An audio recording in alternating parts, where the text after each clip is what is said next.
Good afternoon, ladies and gentlemen. May I have your attention, please? All the delegates are requested to kindly take their seats.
Dear delegates, kindly take your seats.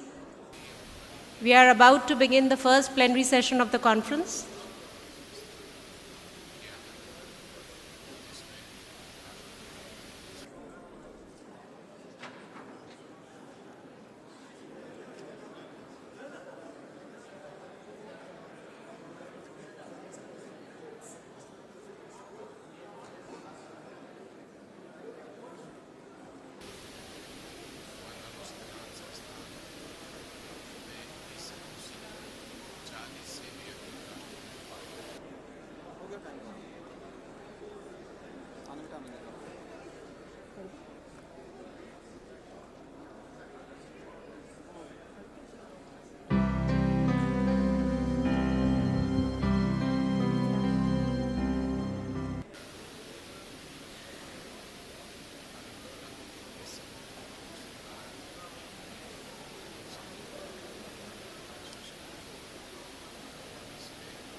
Good afternoon, ladies and gentlemen.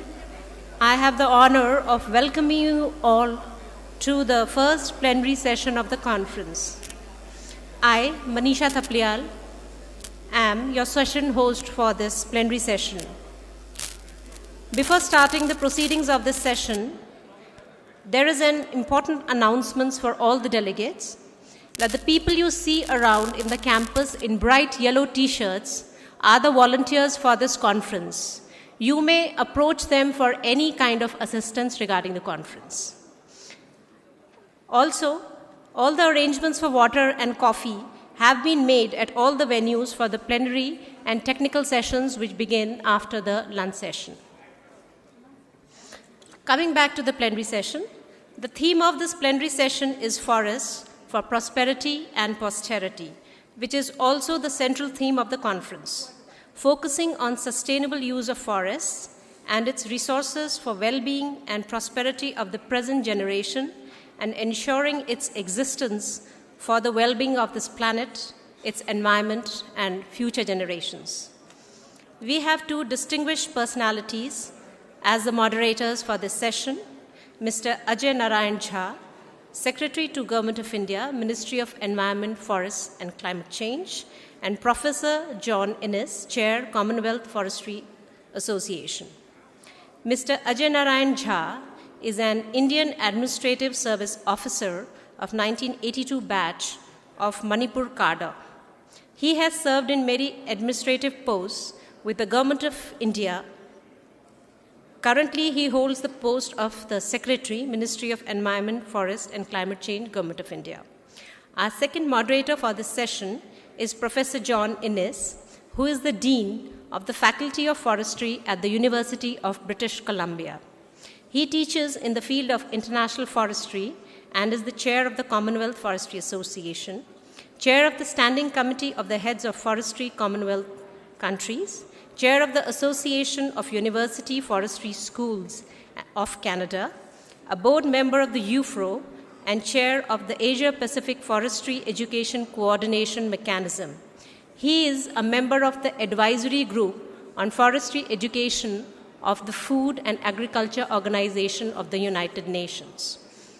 May I request the esteemed moderators, Mr. Ajay Narayan Jha and Professor Innes, to kindly grace the dais.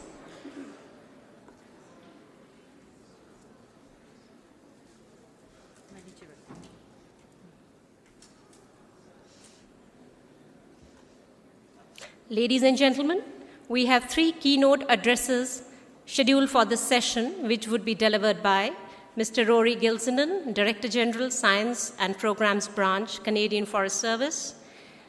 Second keynote by Mr. Vijay Sharma, Chairman, NCCF and former Secretary to Government of India, and Dr. Sharat Singh Negi, former Director General, Forests and Special Secretary, Ministry of Environment, Forest and Climate Change, Government of India.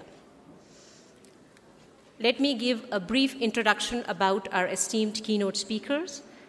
Mr. Rory Gilsenan is currently the Acting Director General, Science Program Branch of the Canadian Forest Service at Natural Resources Canada.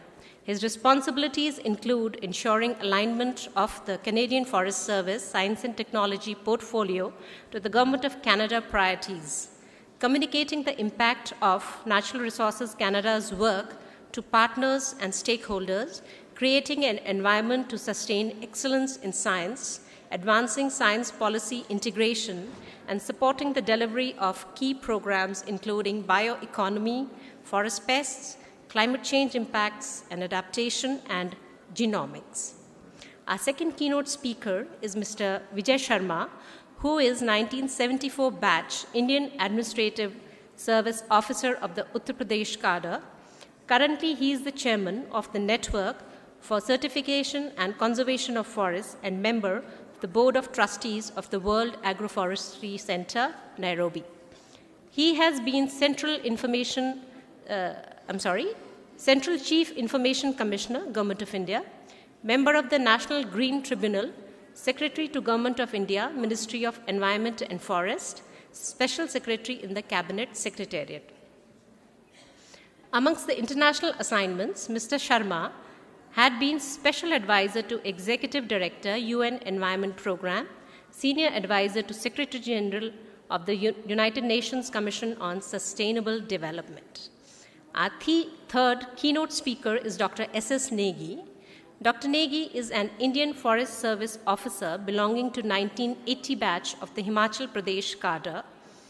Dr. Negi has had a very illustrious career.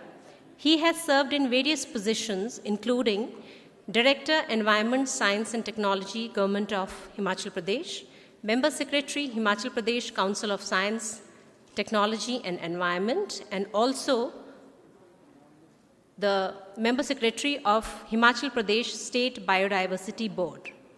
He has also been the director of this prestigious Forest Research Institute. He served as Additional Director General Forest Conservation in the Ministry of Environment, Forest and Climate Change, and until very recently as Director General Forest and Special Secretary in the same ministry. He holds a DSc degree in Natural Resource Management and is the author of more than 130 books on forestry, environment sciences, Himalayan studies, and natural resource management. The rapporteurs for this session are Dr. S.K. Sharma and Dr. Manas Barge, who are requested to kindly take down the notes on the proceedings and recommendations of this session. And now, without further ado, I hand over the plenary session to the moderators with the request to kindly conduct the session. Thank you.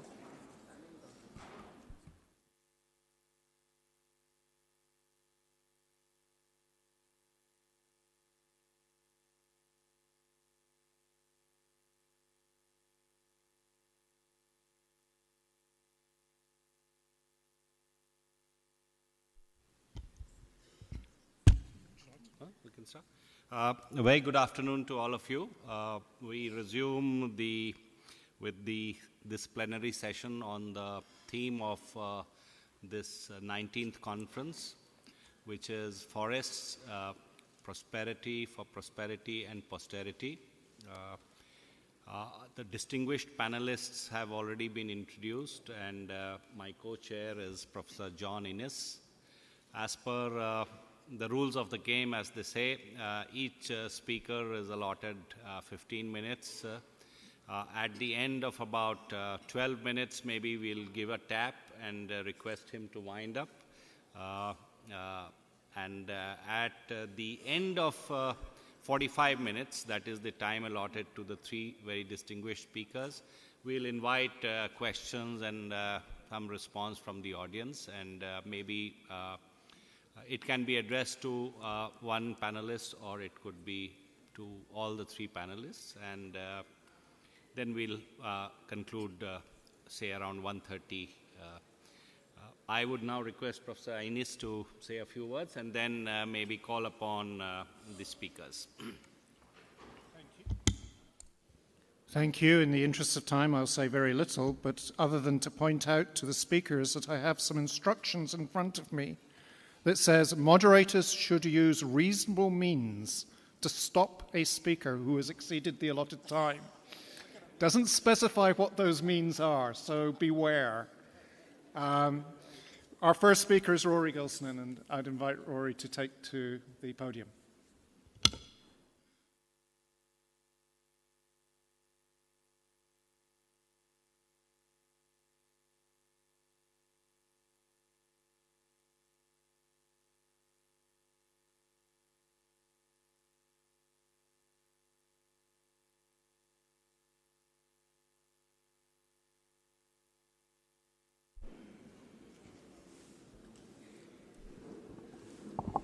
Great. Thank you, Dr. Yah and Dr. Innes.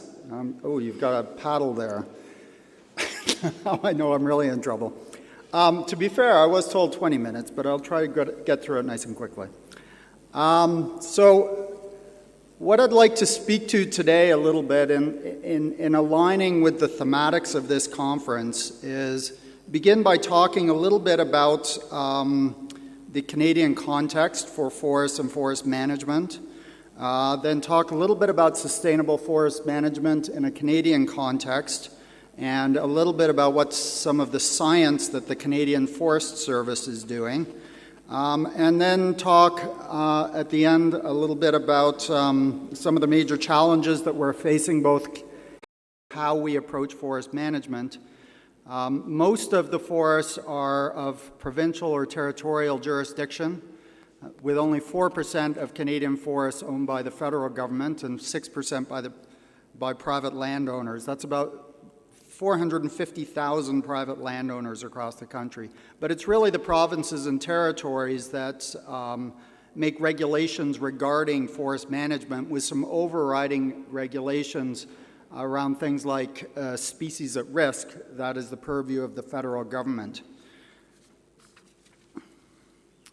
In terms of jurisdiction, then, the federal government has a number of roles: international trade and relations, regulatory frameworks, Indigenous and Northern affairs, management of just federal land, so that 4% that I talked about just before, and national reporting and national commitments. Shared jurisdiction is really around science and technology and environmental regulation, and here's where the Canadian Forest Service plays a big role, because we are largely a science-based institution. And again, the provinces and territories do most of the management of forested lands across Canada. So in terms of the Canadian Forest Service, you can see our vision there on the screen. We've got a number of strategic priorities: support forest sector competitiveness, optimizing forest value, and advancing environmental leadership. I'll speak to that a bit more in a sec. We've got forest research centers located across the country. We have about 650 employees in the Forest Service in Canada, and about 85% of those are dedicated towards the science research agenda of the Canadian Forest Service. Sustainable forest management is critical for Canada. About 166 million hectares of our forests are independently certified as sustainably managed. And this is of key importance to us and to our trade partners. 3.9 million hectares of forest were burned in recent years. So this is an increasing problem that I'm going to speak to a little more in a second. Our forest science within the Canadian Forest Service really supports sustainable forest management. These are our main areas of focus of our research and our programming agendas. Cumulative effects, which I would say is something of raising importance within a Canadian context, but I think globally as well. Sustainable fiber solutions, so the right kind of fiber for the right kind of markets. Climate change impacts, adaptation and mitigation. Forest pest management and wildfire management, and sector competitiveness. In terms of forest certification, in a global context, Canada by far has the most certified forests in the world, 166 million hectares certified, which far exceeds other nations, as you can see on this graph. But we have a complexity of issues facing our forests, as you do here, as we do around the world. A number of them you see here on the screen.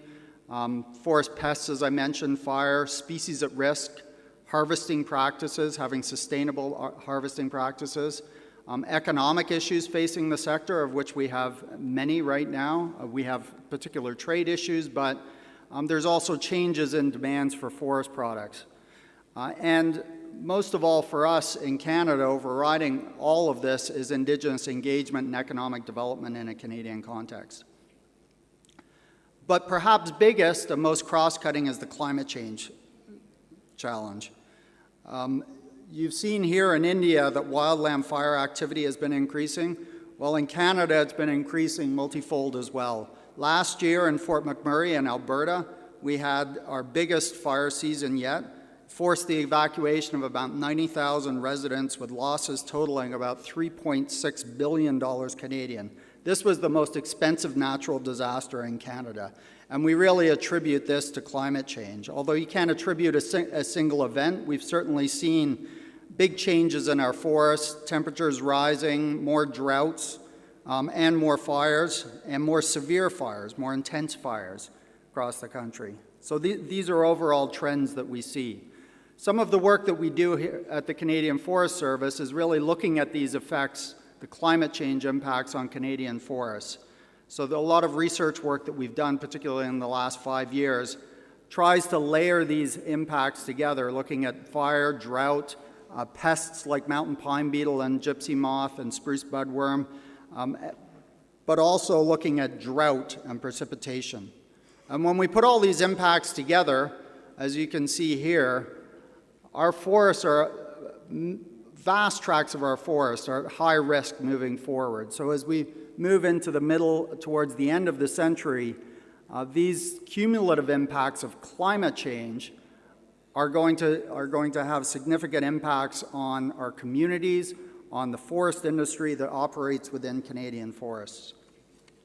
And these will affect things like timber supply, critical infrastructure, communities, as I said, but also other natural resource industries. In the fire season that we had last year in Alberta, Alberta is a big area of oil and gas development and extraction in Canada. And many of those facilities went down. So this isn't just a forest sector issue. This is a broader issue that impacts sectors that operate within forested landscapes. On the flip side of this, forests are part of a solution, part of the solution to climate change. We in this room know this, but I think that we have a common role and a common motivation to really promote the benefits of forests. Promote it in terms of the renewable products that it produces, in terms of the renewable energy that can be produced out of forest fiber, but also the environmental values that we get out of forests. In terms of sustainable forest management, the biodiversity that forests allow on the landscape, And forest management practices are key to this, key to forests being part of the solution globally. Canada, in this context, has committed to the 30% reduction in emissions that was agreed upon in Paris. And we believe that forests have a big role to play in those emissions reductions. Some of the science research work that we do in the Canadian Forest Service has been the development of a carbon budget model to really work on the accounting, to understand better the accounting of carbon flows within a forested environment. And we also do a lot of work on the promotion of wood construction. John can tell you about a building going up at the University of British Columbia right now, which is the world's tallest wooden building. And you can see a bit of a mock-up there on this slide of a tall wooden building. UBC and other institutions across Canada also do a lot of research work on utilizing biomass for other purposes, from pellets to bioplastics or things like lignin to tires. And we at the Canadian Forest Service support a lot of these activities. And we like to group this into a common term called bioeconomy. So many nations around the world either have bioeconomy strategies in place or partial bioeconomy strategies in place, as you do here in India. We too in Canada are in the midst of developing a bioeconomy framework for Canada. A number of jurisdictions across Canada have already put one together. And these frameworks and strategies are really put together to promote the use of forests and forest products to the benefits of mankind at large, and certainly in the context of things like climate change. So the forest sector really has been a pioneer supporter of the bioeconomy around the world, constantly improving the sustainability of biomass and supply chains, upstream, downstream, advancing the economic and environmental competitiveness of bioenergy and bioproducts, so enhancing the competitiveness of both industry and also forests themselves. Better understanding and communicating the eco-credentials of bioenergy and bioproducts is a core part of a lot of bioeconomy strategies around the world. And again, this is an area where we can collectively put forward messaging to promote the sustainable use of the world's forests and the use of wood as a renewable resource. 56% of the volume of wood that goes into a lumber mill is sawdust, woods, chips, bark, things like that. So this resource, which has traditionally been burned, can be put towards other uses that actually benefits society more globally. So bioeconomy, we feel, is part of the solution to a green, low-carbon economy. Within a Canadian context and the Council of Canadian Forest Ministers, as I said before, we're working on a bioeconomy framework, and it's part of a broader innovation action plan in a Canadian context. So to close out, I'd like to say that through sustainable forest management, forests are part of the solution. I think we in this room know that, but we need to be able to promote this to other sectors, to governments, and to civil society at large. This conference provides us with a great opportunity to share messaging around sustainable forest management and explore how we can help each other advance our shared issues and goals. I look forward to the talks, discussions, and meeting throughout this conference and any questions that you have moving forward. Thank you very much.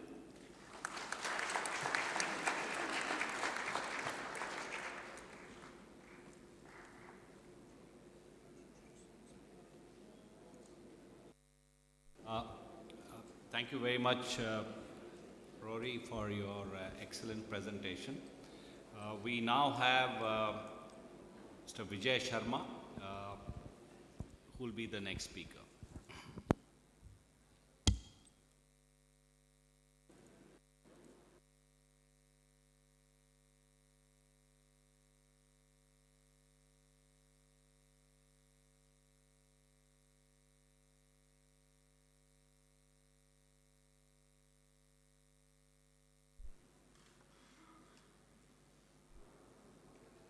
Thank you, Ajay, for this opportunity. We've grown up as schoolboys watching Canada's logs, the lumberjacks, the cutting the forests for the great Canadian railways, and it's quite like a picture postcard, but thank you for the insights. May I pay some homage to the pictures which we see all around us, and we've just walked through the Greco-Roman, those colonial columns, and I think these forestry greats, the path breakers, are at this point of time hearing every word of what we speak. And some of us may have gone around the Brandis Trail today, and he was, of course, the earliest of the forestry helmsmen who started this great tradition of scholarship, and we are trying to recollect and imbibe some of that spirit, the spirit of the frontier, when we just spoke of Canada. There is a road here named after M.D. Chaturvedi. He was the 16th IG, Inspector General of Forests, but the first amongst the Indians. And Professor Ennis, I happened to meet him much after he had retired in his native place. So you can quite imagine, as I speak here, what I feel. I think this is all both serious business, but also we get a lot of support from those from whom we learned. Let me say this, that when I met Mr. M.D. Chaturvedi, he retired, by the way, in 1954, and he joined the Imperial Forest Service in 1922. He said that, look, I was in the Ministry of Agriculture. Of course, by the time we were there and talking to each other over a cup of tea, it was all environment and forests.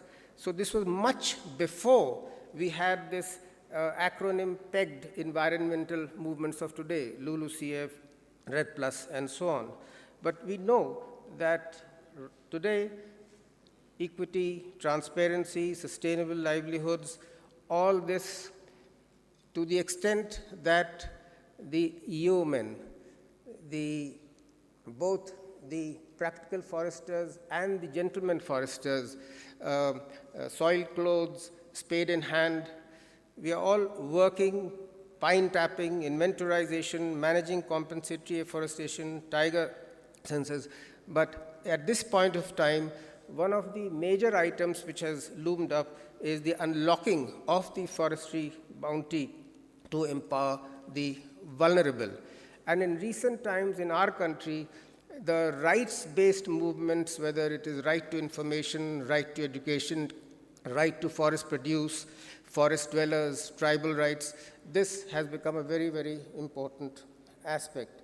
And in an economy like ours, a mega biodiversity, forest-rich developing country, impacted severely by climate change, if the poorest have to be protected, if incomes have to grow, our ecology also has to be managed scientifically. And that is why standalone organizational silos must be bridged. If biodiversity is to be preserved, wildlife protected, desertification halted, resources would have to be pooled and partnerships consolidated. Ladies and gentlemen, SDG Goal 17 stands before me. I can see it very clearly.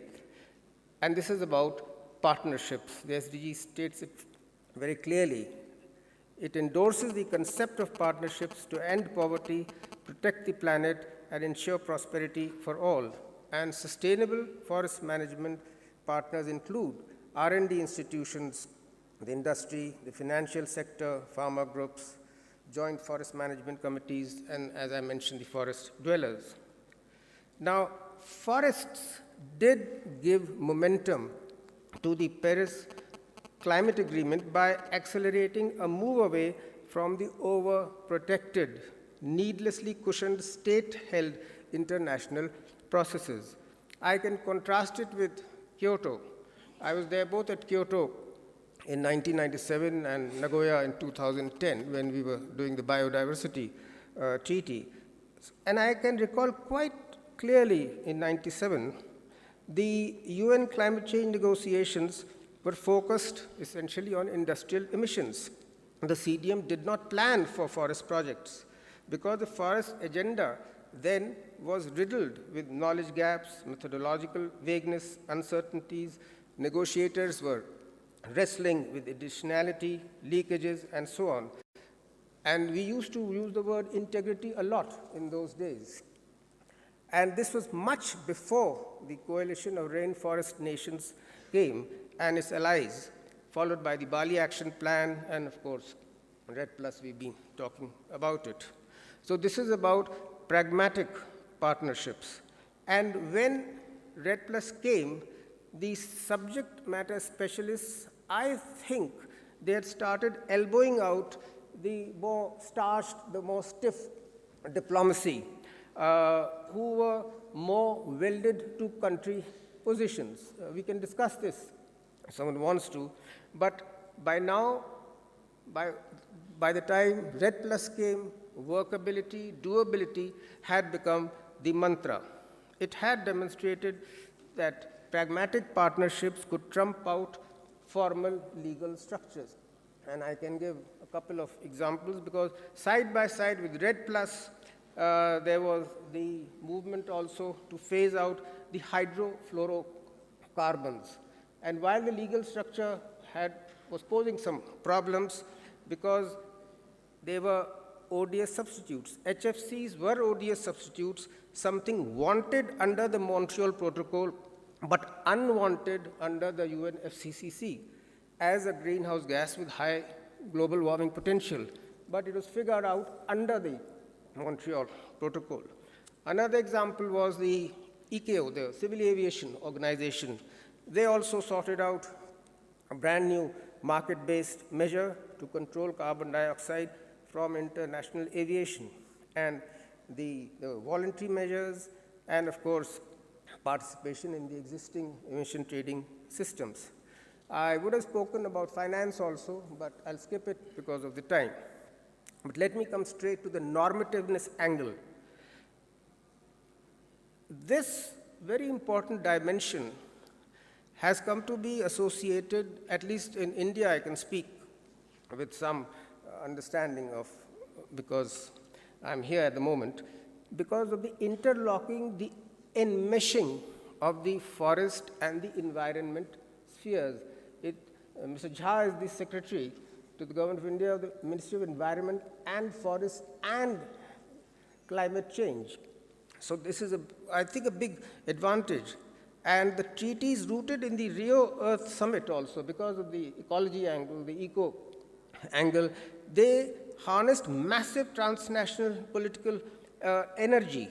And very importantly, if you'll allow me, Mr. Jha and Professor Innes and my friends here, that the disciplinary osmosis between the domestic and the global spheres, because it was fueled by the agreements, the big agreements starting from Stockholm, this also came to the advantage because the Rio treaties catapulted the national socio-economic development concerns onto the United Nations stage.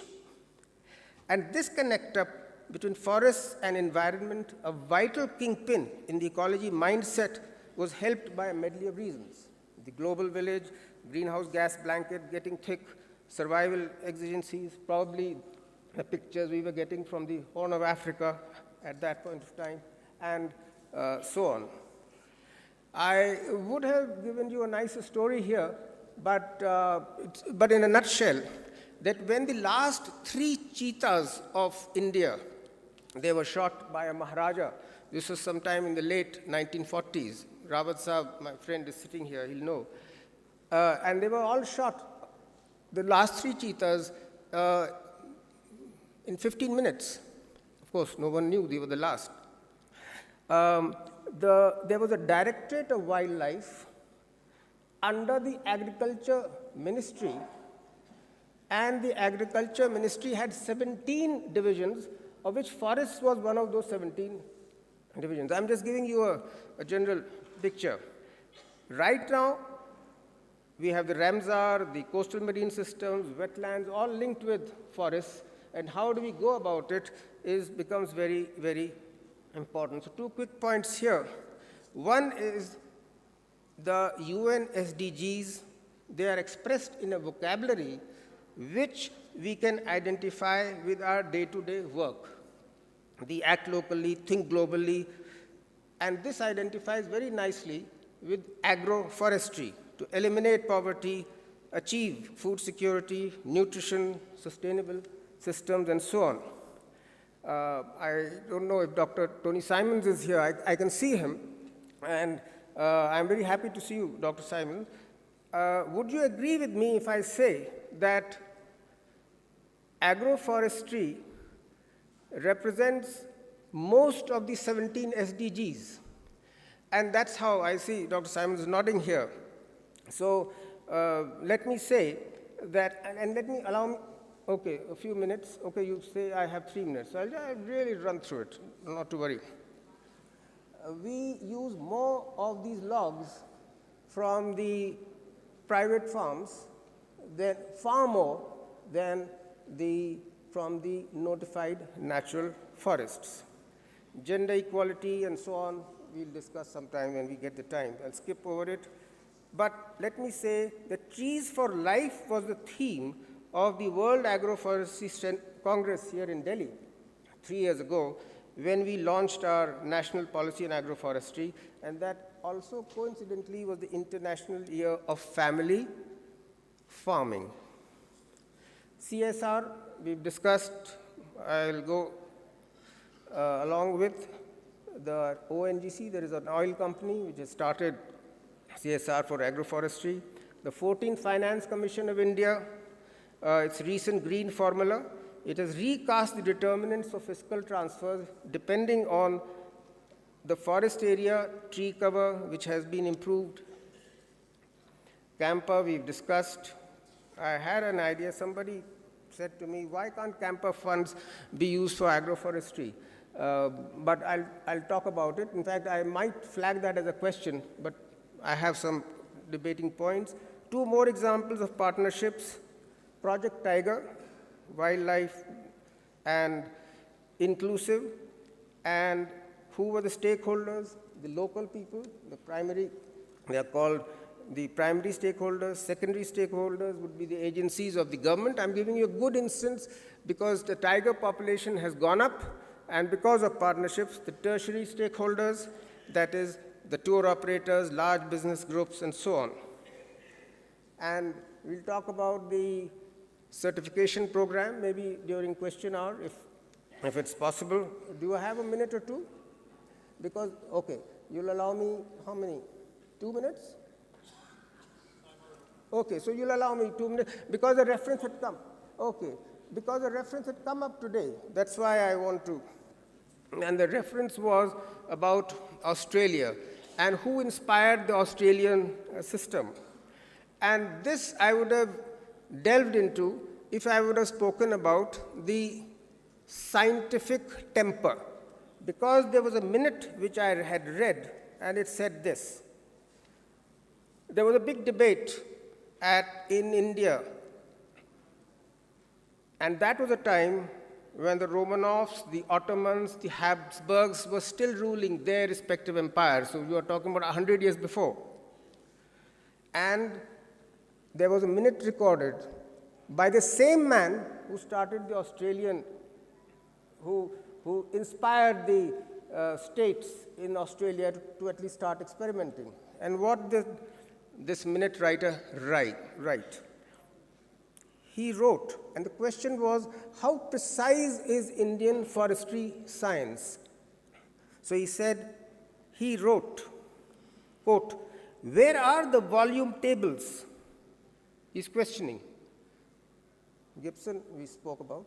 Where are the volume tables, the form factors, and the masses of statistics which in Europe and notably in Germany have made forestry into an exact science, while the rule of thumb would probably describe the Indian methods more accurately? This is what he wrote. So I wanted to enter into a debate at this point of time because, refreshingly, I came across another book, Breaking New Ground, which was from the other side of the Atlantic, written by someone who was the first chief and who was responsible for the Yale Forestry School. And what he said, we'll talk about at question time. Is that okay? You'll allow me? Yes, that's why I'm requesting you, because this is an incomplete story. Thank you, Professor Innes.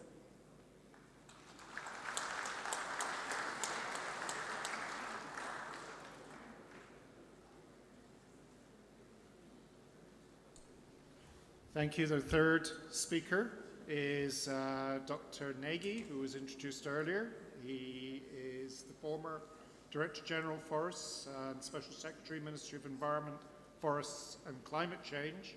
It's Government of India. He's got a long resume. It was introduced at the beginning, so we don't need to go through that. Thank you, Chair and Co-Chair. The theme of this conference is Forest for Prosperity and Posterity, and it aptly covers what Indian forestry and what Indian foresters are doing today. 2015, we have data from 1990 has gradually.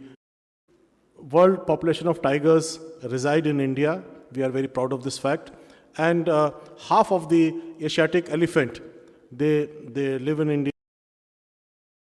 Then at the bottom of the slide, you can see the diversity of our avifauna, the birds, and so many other things.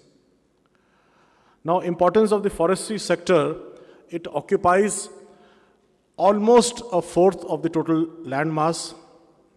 Then about 80% of the biodiversity is found of India's biodiversity is in the forest.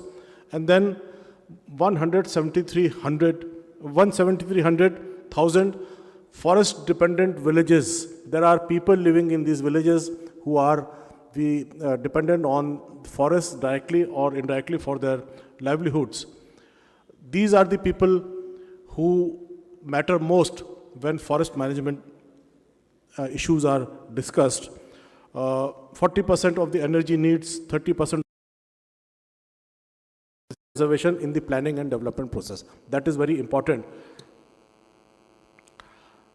India's NDC target, India has committed in Paris for creating an additional carbon sink of 2.5 to 3 billion tons of CO2 equivalent, which is a huge target. We are geared up to meet that target. Basically, it involves planting of 7,000 or 8,000 million seedlings every year, and then the success rate also needs to be geared up. The seedlings need to grow into trees to give that sort of carbon sink. This would involve increasing productivity, increasing our using the better quality nursery stock, and involving all stakeholders. That means people and departments other than the forest department also need to chip in. Then only we will be able to meet this ambitious target. Issues and challenges: enhancing the forest cover, because the quality of the forest in many areas is not up to the desired level. In productivity, I have already mentioned, our productivity is low. And then promoting forest or a tree-based economy within the carrying capacity by use of the non-timber forest products for livelihood of the local communities. Strengthening forest fire control mechanisms. We are in the process of drawing up a national forest fire prevention and control management plan. And then research institutes like the ICFRE, like the FRI would need to put in more efforts to meet the challenges and issues which the forestry sector is facing today. Thank you.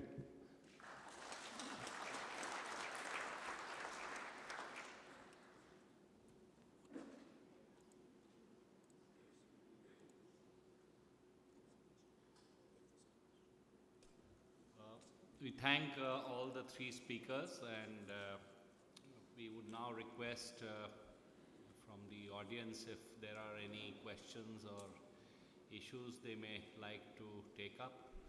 And I would also request that in view of the paucity of time, the intervention should be precise and to the point and not in the form of general statement. Yes. Good afternoon, sir. Dr. This is Tiwari.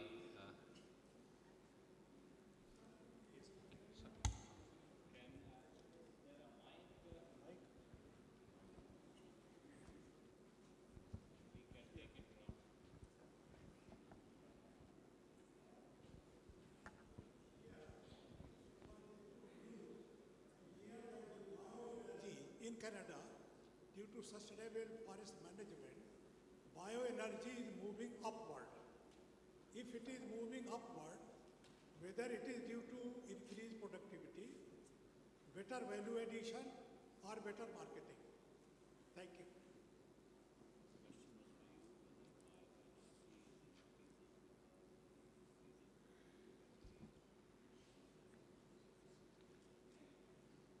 May I, sir? Thanks for the question. So bioenergy in Canada is increasing marginally. The pulp and paper industry is the main consumer of bioenergy in the country. They get about 80 to 85% of their energy needs met by bioenergy. There have been some movements on large-scale energy production, but they're fairly small in relation to the overall energy production in Canada, where we get most of our electricity from hydroelectric. In the future. Yes, well, from a Canadian context, there are a couple of Canadian into place. Thank you, sir. The speakers will be here, and I'm sure during lunch you can interact and ask your, whatever doubts you ask about your doubts. So I'm really sorry, my apologies. I would now request my colleague, Professor John, to just sum up before we conclude today's session. Yes, I'm sorry we have to cut the questions off. The number of questions suggests that we're going to have a very interesting and active conference. So we heard from Rory Gilsonan about Canada's priorities. He talked about the importance of sustainable forest management within the country and the complexities of issues such as species at risk, changing demands, the empowerment of Indigenous peoples and their increasing control of the land, and overall the issue of climate change and how that is having effects on Canada's forests. He talked about the importance of cumulative impacts and how these could actually place vast tracts of Canadian forests at risk over the next 80 years. And he emphasized that forests are part of the solution, something that I think we need to remember throughout this conference. Vijay Sharma emphasized the unlocking of resources to the vulnerable and how that has been very important here in India. He emphasized the importance of pragmatic partnerships, but also talked about the importance of international approaches to environmental problems and how major agreements could filter down to the local people and that the involvement of local people was absolutely critical. And so he provided a very interesting link between these high-level agreements and what happens on the ground. He also emphasized that the Sustainable Development Goals are expressed in a way that enables us to link them to everyday work. And he stressed the importance of agroforestry and how that needs to be incorporated into our thinking about forests. Finally, Dr. Nagy emphasized also the huge pressure that Indian forests are under, that 275 million people depend on forests, and that 50% of rural fuel and fodder needs come from forests. As in Canada, the forests largely belong to the state governments, and so there's a tension between the state and the federal institutions. He talked about the problems, and some of those are very different to those expressed from Canada, such as deforestation, low productivity, grazing pressures, and emphasized the importance of human-wildlife conflicts. In Canada, we don't have to deal with elephants, like you do here.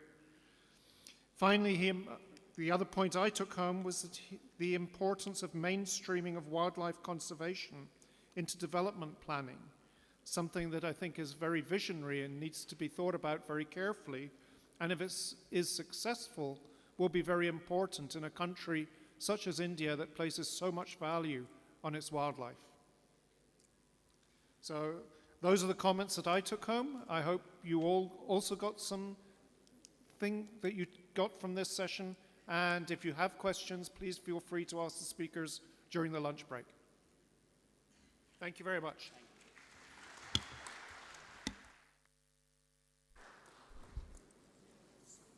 Thank you, sir. We would like to thank the moderators and the keynote speakers for flagging the issues and challenges in sustainable management of the forests and their resources for posterity. Now, as a token of our gratitude and respect, we would like to felicitate the dignitaries. May I first request Mr. Ajay Narayan Jha to kindly present a memento to Mr. Rory Gilson.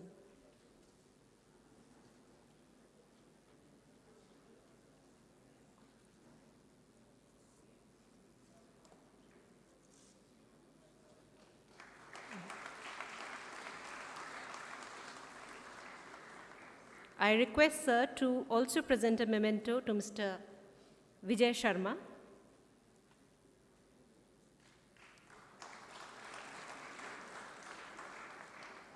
Thank you, sir. I now request Dr. Innes to present a memento to Dr. Negi.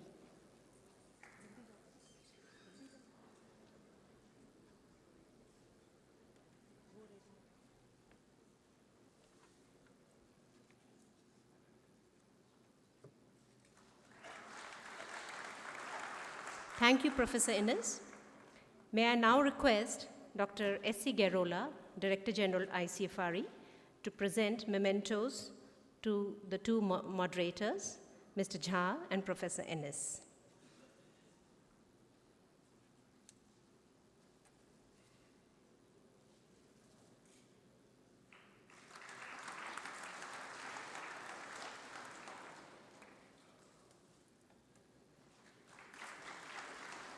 Thank you, sir. This is for the information of all the delegates that the parallel technical sessions would begin at 2:30 p.m. in this hall, boardroom, which is adjacent to this hall, and at NFLIC hall. All the delegates who have their presentations scheduled for these technical sessions are requested to ensure that their presentations have been uploaded at the IT desk of these three venues. Other announcement is regarding the in-conference tour scheduled for Thursday. The delegates who have not registered for the tour as yet are requested to do so by 5 p.m. today at the registration desk.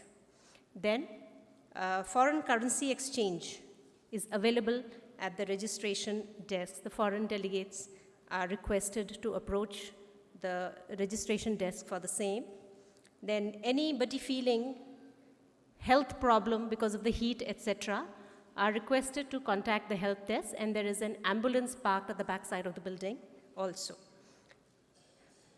Now, we break for lunch, the venue for which is the Officers Club. Vehicles are parked on the back side of this building to take the delegates for the lunch. At this time, please do not look for vehicle numbers. You may get into any vehicle, as all the vehicles would now be heading to the Officers Club for the lunch. There's another announcement regarding the Queen's Commonwealth Canopy Side event, which will be held in this hall at 6 p.m. So you all are requested to join for that after the technical sessions at all the venues. And now, ladies and gentlemen, please enjoy your lunch. Thank you.